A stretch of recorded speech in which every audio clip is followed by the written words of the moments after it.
Happy Crocktober!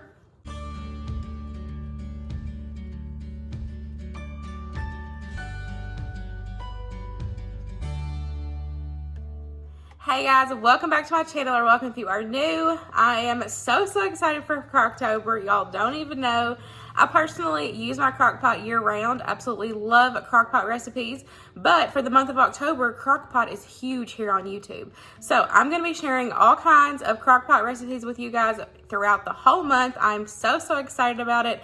I have a ton of new ones from a cookbook that my mom got me, and I am really excited about those. So I'm so excited to be sharing all kinds of new recipes with you guys throughout the month. But today I'm gonna take you along. We're gonna cook supper together. I'm gonna be making some mushroom meatballs in the crock pot and my personal favorite, crock pot mashed potatoes. Let's go ahead and get cooking. So I'm gonna go ahead and make my meatballs. Of course, you can use frozen, just whatever you like. Now, I never measure here. I just kind of add, you know, till it looks good, smells good, all the things. But I've got 3 pounds of ground beef there, and I'm just seasoning it up with some Badilla Complete. Also added in some minced onion because I'm too lazy to chop up an onion right now. I also added in some W sauce, and I do 1 egg per pound normally. But here I noticed that one of my eggs were broke. So, well, I broke it in the thing, but after I pulled it out and noticed that it was broke at the bottom, so it had already cracked. So I was scared to use it, so I did just do 2 because that's all the eggs I had. And then I'm just going to mix it up, and we will form it into our meatballs. I like to pre-cook my meatballs just a little bit whenever I do them this way, because it helps kind of drain that grease off, and you're not cooking all that grease in the crock pot. Now, I have done it both ways. I have cooked meatballs from raw in the crock pot. They turn out really good, but when I do that, I drain it and then I'll add whatever sauce or whatever in there. At this time, I just wanted to go ahead and pre-cook them a little bit, add them into the crock pot. That way that step was done and I didn't have to worry about it later. I'm going to make it super easy on myself and just pop these in a 375-degree oven for about 10 to 15 minutes. Like I said, you're not cooking them all the way through. You're just getting them started, rendering off some of that fat and helping form the shape. Since I'm doing a mushroom gravy on these, I'm going to go ahead and mix together a packet of brown gravy mix, a can of French onion soup, and a can of cream of mushroom soup.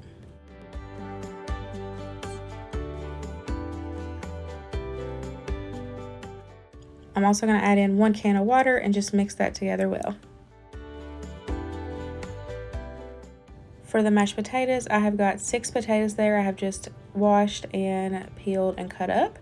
I'm going to cover those completely with water, and then I'm going to add in my seasonings. Now, if you don't have any chicken bouillon, you can use chicken broth in replace of the water, but y'all know I always keep the chicken bouillon on hand. It is so much cheaper, and it's really a really good like seasoning to have in your pantry. It gives your food a ton of flavor.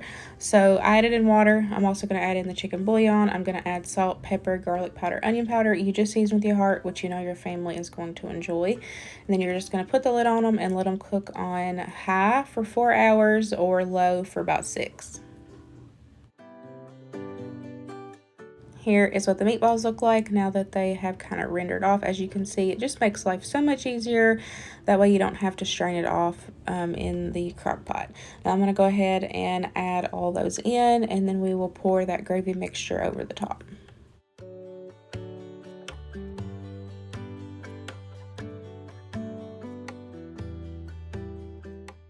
And then we are going to put the lid on it and let it cook on low for about 6 hours in total. This is about 2 hours till that 6-hour mark, and I'm just giving it a stir, and I'm going to go ahead and add on some mushrooms. I do kind of mix them in, that way they do start cooking down within that last 2 hours of the cook time.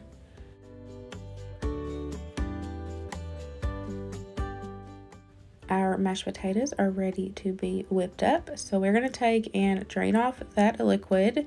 And then while the crock pot is still warm, we're going to add in our butter and add in whatever cream, dairy, or whatever you're using. And I like to put the lid on it and let it sit on warm for just a couple minutes, because that's going to help bring that milk up to temperature, and it's also going to start melting that butter. And this really helps with having nice fluffy mashed potatoes. I'm also going to serve up some green beans to go with it. So in my cast iron pan there, I am just adding in some fresh green beans. I have just washed them and picked off the ends. And I'm going to add in some seasonings, of course some bacon grease and some W sauce, and I just kind of put it all on there, and then I'm just going to put it in a 400-degree oven and let them roast up. These were so good, you guys.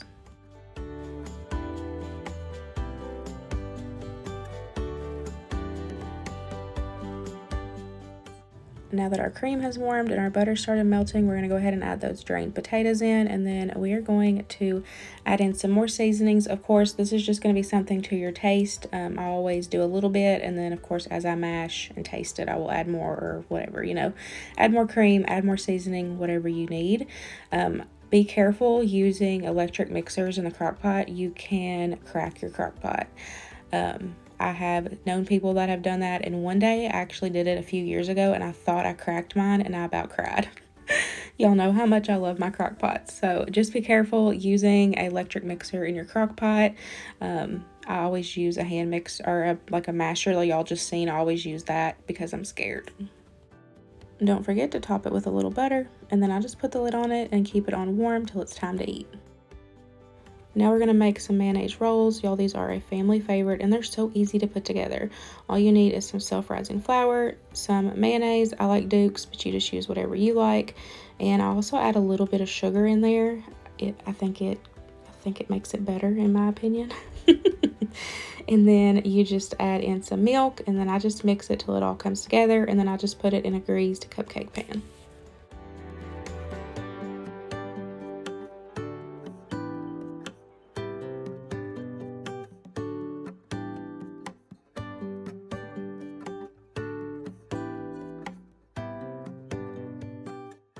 And then I'm just going to bake these at 350 for about 10 to 12 minutes. You just want to make sure they're a little brown at the top and like a toothpick comes out clean.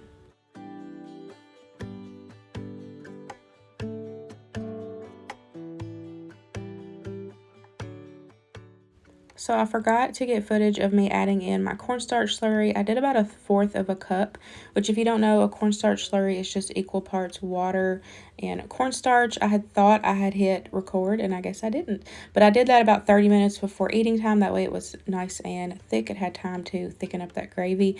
And the amount of cornstarch slurry that you use is just going to depend on how thick you want your gravy.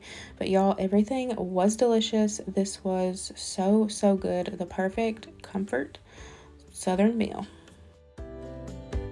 And here is our leftovers, and it is time to clean up the kitchen.